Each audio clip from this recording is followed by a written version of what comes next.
This is the DEFCON warning system. Alert status for 1530 hours, August 11th, 2025. Condition green. DEFCON 5. There are currently no imminent nuclear threats at this time. On 4th August, Russia's foreign ministry formally stated that the Russian Federation no longer considers itself bound by self-imposed restrictions related to the Intermediate Range Nuclear Forces Treaty, constraints Moscow had continued to cite even after the treaty collapsed. Kremlin officials framed the move as a defensive response to US and allied actions.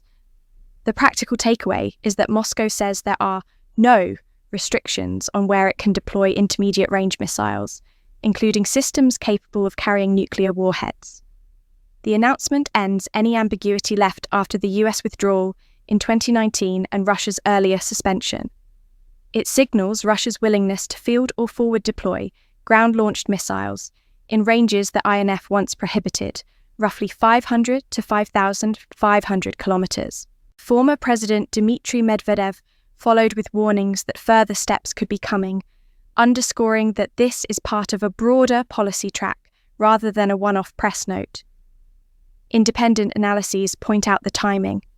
Russia's declaration on 4th August came just days before intensified US-Russia diplomacy, magnifying leverage and messaging.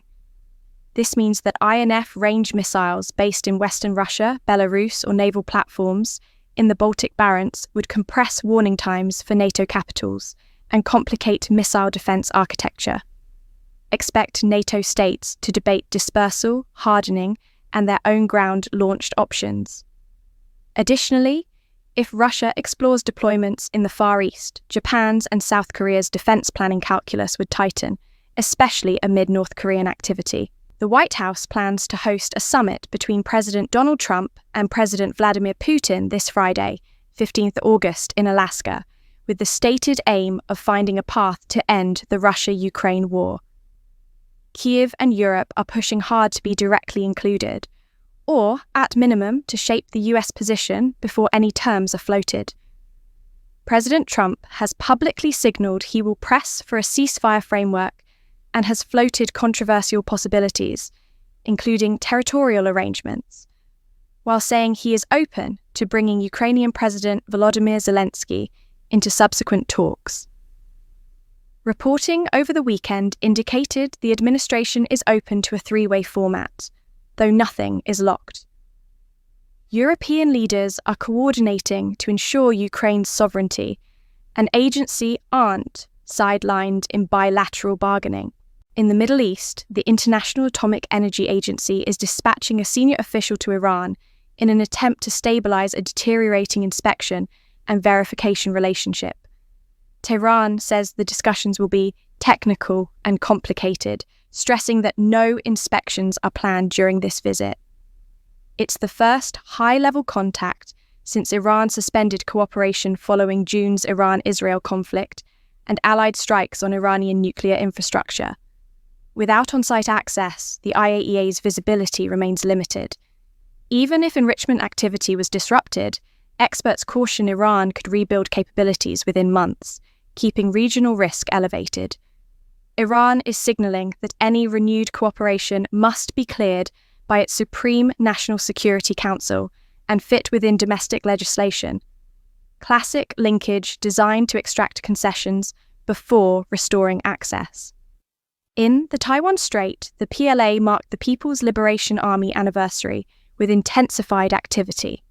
Taiwan's defense ministry tracked 63 incursions in a 24-hour window, with 38 crossing the median line, numbers that reinforce a pattern of surge operations designed to normalize higher tempo presence. Meanwhile, North Korea is threatening reprisals ahead of US ROK Ulchi Freedom Shield exercises scheduled to begin August 18th. Pyongyang labels the drills a direct provocation and has previously paired such rhetoric with short-notice missile launches.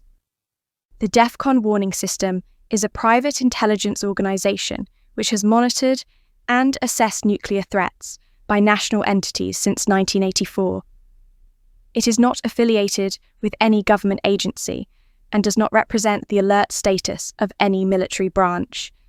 The public should make their own evaluations and not rely on the DEFCON warning system for any strategic planning. At all times, citizens are urged to learn what steps to take in the event of a nuclear attack. If this had been an actual attack, the DEFCON warning system will give radiation readings for areas that are reported to it. Your readings will vary. Official news sources will have radiation readings for your area. For immediate updates, go to www.defconwarningsystem.com. Breaking news and important information can be found on the DEFCON Warning System Community Forum and on the DEFCON Twitter feed, DEFCON WS Alerts. You may also subscribe to the DEFCON Warning System mailing list.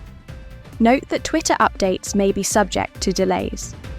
The next scheduled update is 15:30 hours, 18th August 2025. Additional updates will be made as the situation warrants, with more frequent updates at higher alert levels. This concludes the briefing from the DEFCON Warning System.